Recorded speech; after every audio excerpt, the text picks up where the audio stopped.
¿Qué tal, amigos internautas de Proceso Digital y Departamento 19? Continuamos con estas entrevistas sobre temas de actualidad y en esta oportunidad nos acompaña una exfiscal de la Fiscalía contra el Crimen Organizado y actualmente litigante privada. Bienvenida, abogada Nilia Ramos. Muchas gracias por este espacio tan importante y gracias por la oportunidad. Sí, bueno, abogada, son varios temas que nos concitan. Aprovechamos sus conocimientos en el área penal y también en el área de la justicia. ¿Qué cree que va a pasar con este escándalo en Cedesol y esta emisión de cheques por parte de esa Secretaría del Estado para fines políticos? ¿Qué cree que va a pasar?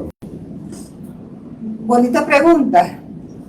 Bueno, nosotros como pueblo hondureño, y hablo como pueblo hondureño, no como una persona profesional de derecho, creo que como pueblo hondureño tenemos que exigir que el Ministerio Público haga su trabajo, una investigación, no solamente con Cedesol, es que aquí se ha desprendido varias información. Primero, noticias crímenes que resultó del video, sí, donde una diputada aparecía con un ministro distribuyendo el dinero, que es de sus tributos, mis tributos y los tributos del pueblo hondureño.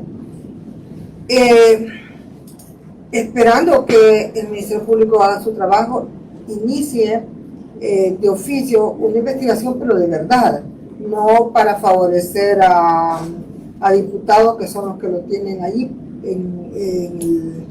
actualmente como fiscal general, porque pudimos ver a lo largo del tiempo, el proceso que se llevó para escoger al fiscal general y para justamente imponerlo ahí donde está, que luchó mucho Libertad y Refundación y los diputados de que están en la actualidad, que lo juramentaron, que lo propusieron y que pelearon pues para que él estuviera ahí.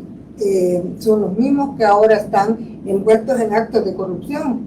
Hay aproximadamente, y con información fidedigna, hay más de 70 diputados que recibieron de igual forma dinero de Cedesol.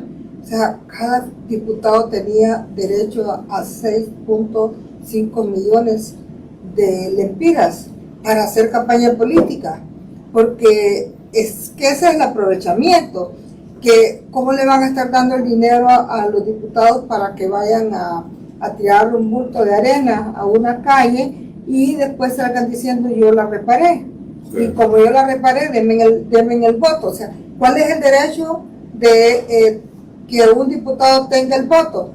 El único derecho es que legisle, que haga bien su trabajo en el Congreso Nacional, pero no que ande reparando calles, que no que ande reparando casas o que ande dando becas, cuando hay un Ministerio de Educación que es el encargado de dar las becas, cuando hay también un Ministerio de Salud Pública que es el encargado de dar medicamentos, porque hasta medicamentos han andado dando. Yo creo que habían pasado tantas cosas, pero nunca había pasado lo que ahora está pasando, cuando aquellos que decían y armaban tanto berrinche por la anterior legislatura, diciendo que eran corruptos, que eran aquí, que eran allá, pero que ahora están haciendo lo mismo que estaban haciendo los del gobierno pasado. Entonces yo creo que aquí hay que esperar que el Ministerio Público haga su trabajo, que le dé este caso a la UFERCO, que es la que está preparada, pero y además de eso, también en el Congreso Nacional lucharon para que la UFERCO tuviera independencia, lucharon para que el abogado Luis Javier Santos tuviera presupuesto. Entonces, si se luchó allá por eso, pues que se le dé el caso a él para que él haga su trabajo con la experiencia que tiene en redes de corrupción. Sí, bueno, hay que decir que esta trama de utilizar recursos públicos para beneficios de campañas políticas o para beneficios también de los propios diputados no es algo nuevo en Honduras. Antes se hizo con el fondo departamental, ahora se hace con las llamadas subvenciones en la gestión de Luis Redondo. ¿Qué debería de pasar con este fondo? Ya usted lo decía, de que los diputados están para legislar, no para hacer carreteras, no para construir una escuela, no para dar becas, para eso hay otras secretarías del Estado. Pero usted como abogada, ¿qué propone que se haga con este fondo, con estos recursos?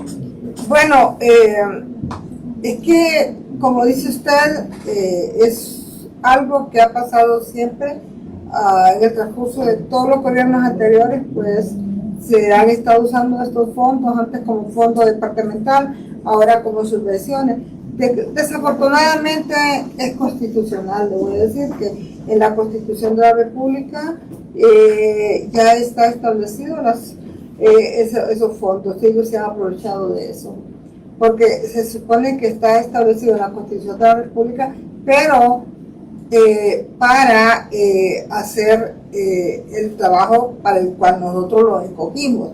Pero cuando vienen ellos a derogar la ley, el decreto 116-2019, vienen a derogarlo en parte, una parte, no derogaron las subvenciones, o sea, derogaron algunas cosas. Cuando no vienen a derogar completamente un decreto, eso significa que algo están tramando. Y esa trama fue justamente dejar esos fondos de subvenciones para hacer campaña política. Y mire qué cosas que no las sacaron en estos 3 años atrás, 2 años, vienen a hacerlo ahora cuando ya están en política. Cuando ya iban a las elecciones primarias, ya vinieron a sacar estos fondos para andar haciendo campaña política, no andar dando. Es que si hubieran construido una casa a una persona que realmente lo necesitaba, pues no, ni modo, para eso son los tributos, ¿verdad? Para el desarrollo social. Pero cuando vienen a utilizar estos fondos para tiendas de campaña, para parlantes, para micrófonos, para sillas, para mesas, y distribuyéndolo a tantas a tantas coordinaciones departamentales o coordinaciones locales. Entonces ahí es cuando empieza el tema de que andan haciendo campaña política, y la verdad es que siempre se ha dado, pero no tan descaradamente y no tanto dinero, porque ahorita no son los 284 millones que dicen los diputados de Libertad y Refundación que se dieron en el pasado y que eran fondos de la agricultura. Estos son fondos de desarrollo social, estos son fondos mucho más fuertes, y el desfalco es mucho más fuerte, porque como dicen, corrupción es corrupción, sí es verdad, pero tan fuerte como ahora no se le ha dado un acto de corrupción en el país. Sí, bueno, ayer el fiscal de UFERCO, Luis Javier Santos, decía de que hay varios casos de corrupción del actual gobierno que son investigados por otras fiscalías. Hay una premeditación, digamos, en quitarle protagonismo a UFERCO para que investigue la corrupción en el actual gobierno. ¿Cree usted, abogado? Bueno, ¿qué es ese el problema cuando mezclan la política con la labor que deben de hacer? Yo creo que hasta cierto punto el abogado Luis Javier Santos, con todo el respeto que se merece, ha tenido eso de mezclar sus cuestiones, su trabajo que debe realizar en el Ministerio Público, también con campaña política. Vimos en un momento que totalmente opuesto a lo que estaba pasando, si hablamos del pasado, renegando por todo, pero vino un momento que se acopló al fiscal actual, al nuevo fiscal general. Entonces, cuando una persona no mantiene su posición en una sola línea, entonces significa que después pierde credibilidad. El caso del abogado Luis Javier Santos, yo considero que es una persona que tiene experiencia en redes de corrupción.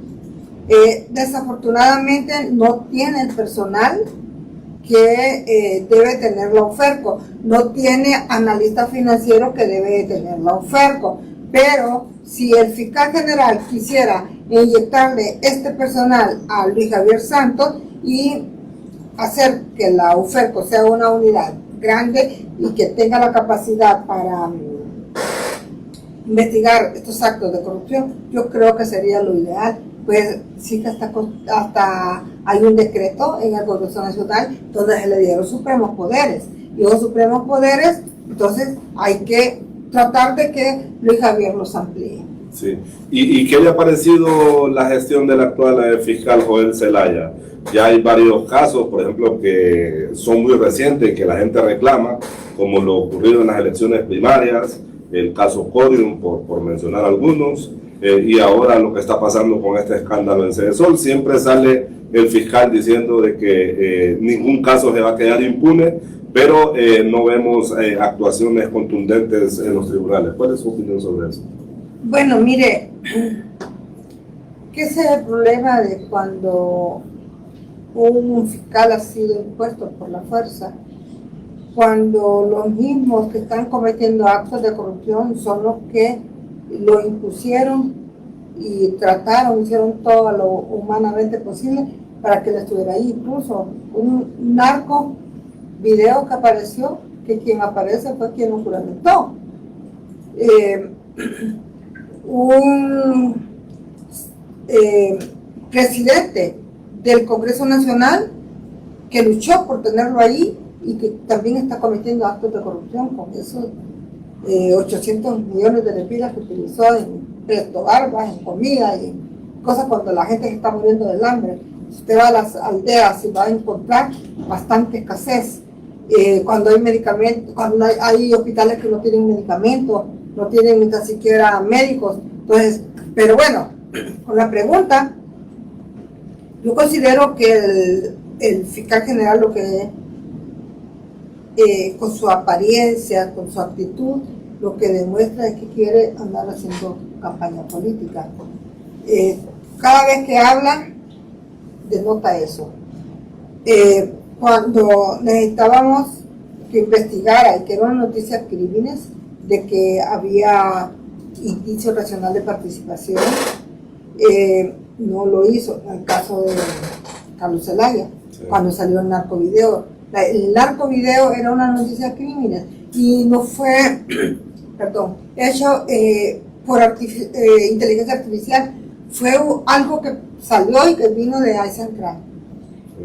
Pero el fiscal general dijo que no habían elementos necesarios y suficientes para poder presentar un requerimiento fiscal. Cuando viene Corio, fíjese, cosas tan elementales.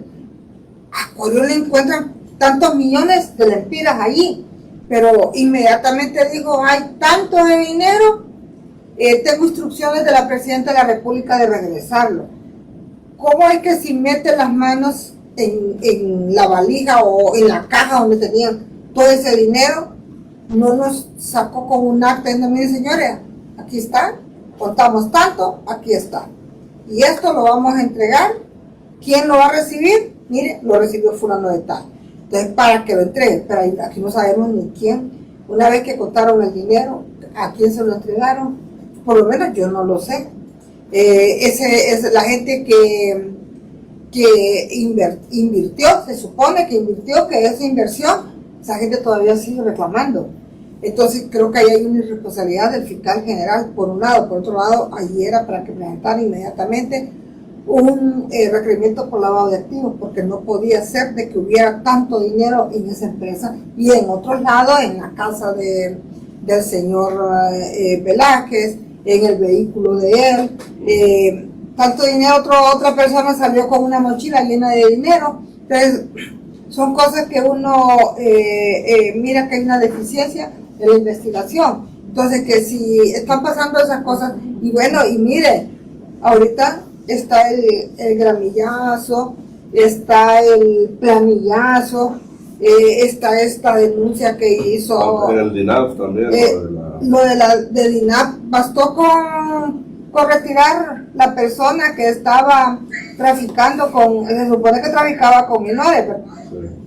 con adopciones. Entonces, todas esas cosas nos está dejando mucho que pensar, de que el fiscal general no está haciendo su labor, que el fiscal general ha sido electo nada más para que le haga los mandados a la familia Zelaya Rosales. Sí, bueno, y en el ámbito del Poder Judicial, de la Corte Suprema de Justicia, recién hemos visto la suspensión de un juez, Plinio Consuegra, por haber otorgado arresto domiciliario en el caso del general Romeo Vázquez. Él ha alegado violación a la independencia judicial. Usted, como actora del sistema judicial, ¿cuál es su valoración al respecto?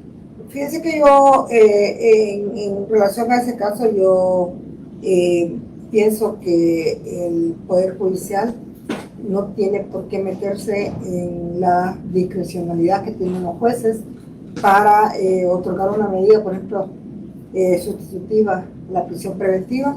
Pues el Código Procesal Penal ya lo establece, que cuando existe suficiente arraigo, y estos señores tenían suficiente arraigo, pueden ser escuchados en libertad, incluso hasta con fianzas, ofrecimiento de fianzas hipotecarias pueden ser escuchados en libertad. Cuando viene la supervisora nacional a decir de que iba a una audiencia de descargo el abogado Plinio, el juez, pero que se le iba a suspender. ¿Cómo es que ella iba a suspender cuando este abogado no se había sometido a esa audiencia de descargo? Ya ella estaba dando una valoración y una resolución desfavorable para él, por un lado. Por otro lado, creo que la presidenta de la Corte Suprema de Justicia no debe andarle haciendo caso a fuerzas exteriores, fuerzas extrañas, con relación a la labor. Si bien es cierto, es consuegra del señor Manuel Zelaya Rosales y de la presidenta de la República, pero eso no significa que estos señores tengan que meterse en la independencia judicial. Aquí hemos visto que hay una concentración de poder que tienen concentrado en la Corte Suprema de Justicia, el Poder Legislativo y el Poder Ejecutivo y el Ministerio Público aunado a esto.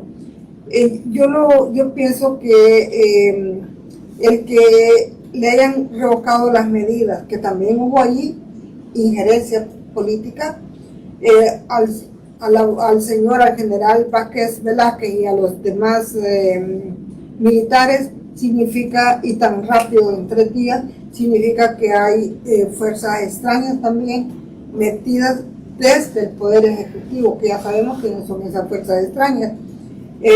Definitivamente el Poder Judicial está en los peores momentos de su vida, puesto de que todos los que están, hasta los jueces que entran al Poder Judicial sin un proceso selectivo, entran porque se le ocurrió a Manuel Zelaya Rosales tenerlos de magistrados allá en la Corte de Apelaciones de Francisco Morazán, por ejemplo, 3 jueces que no pasaron por procesos selectivos.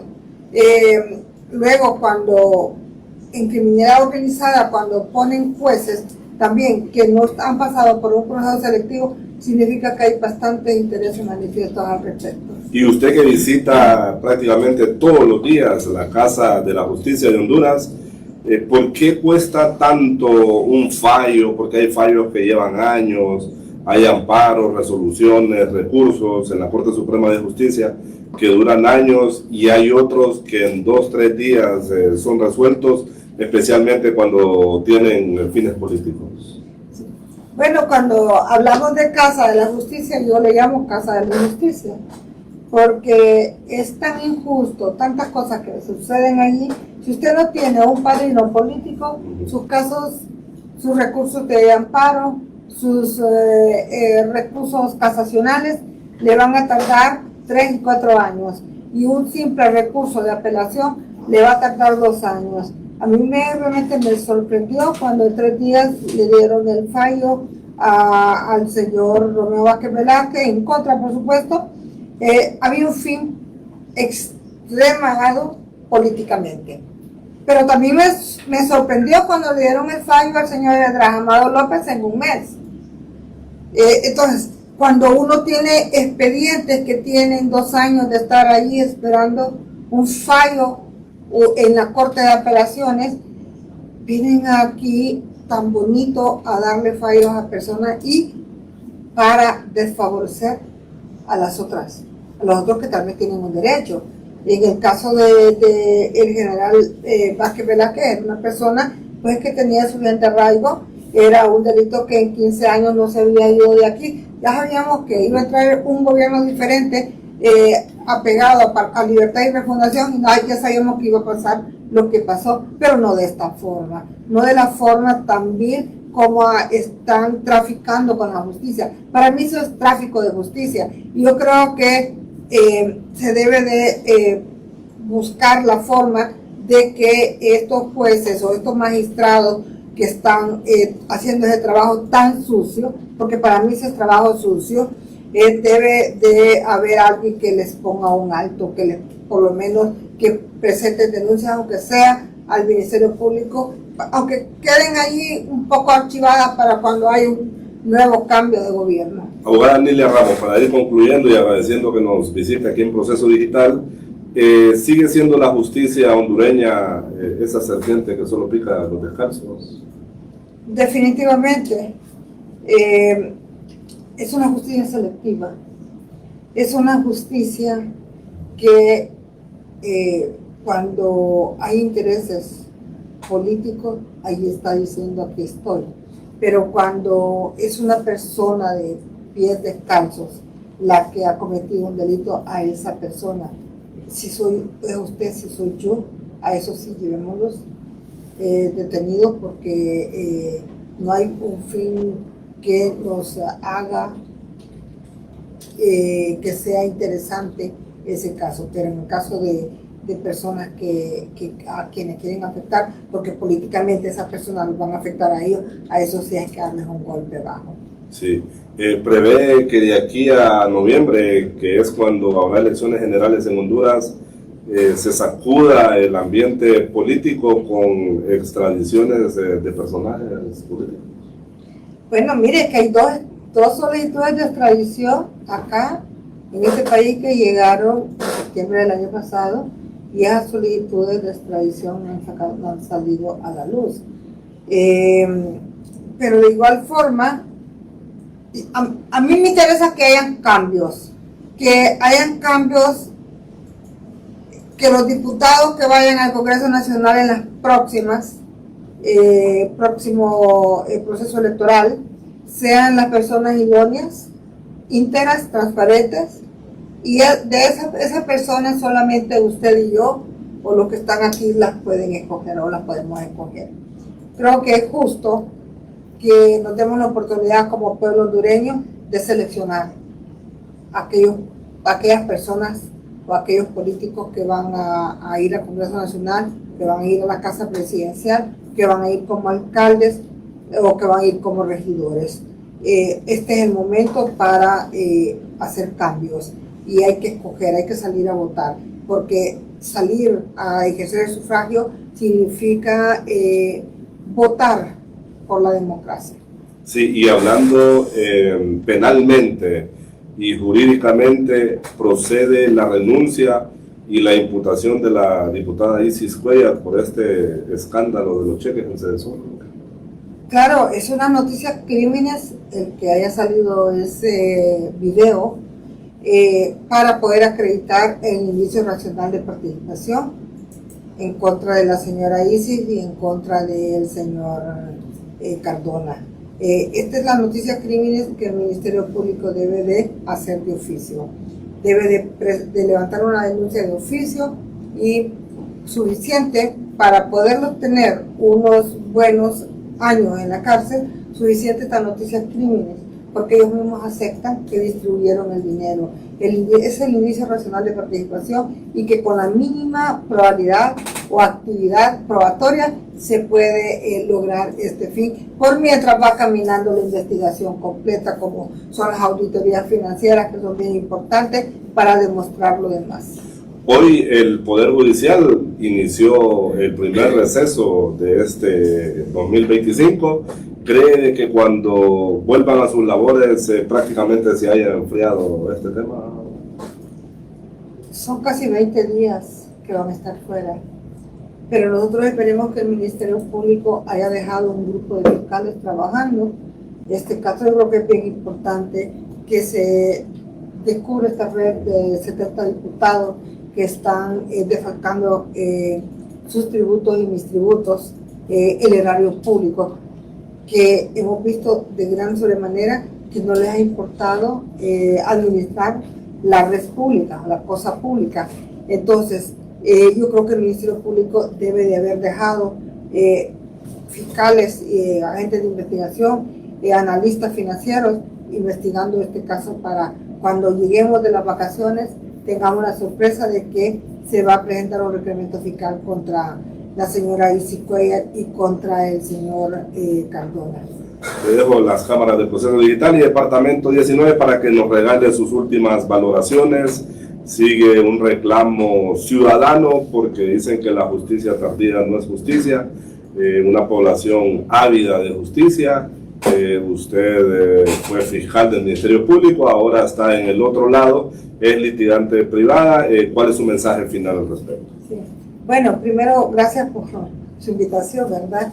Y gracias por la oportunidad que me ha dado de poderle decir al pueblo hondureño que soy parte interesada en que todos los actos de corrupción que fueron en el pasado y que son en el presente se lleve una investigación y que tengamos un resultado completo al respecto de poder ver a todos estos corruptos y además aquellos que también se dedican al narcotráfico, de poder verlos tras rejas, y si no se puede aquí en mi país, que es bochornoso decirlo, pero que entonces Estados Unidos nos colabore para poder sacar estos corruptos del país y quedar disfrutando de gente que realmente sea transparente e íntegra.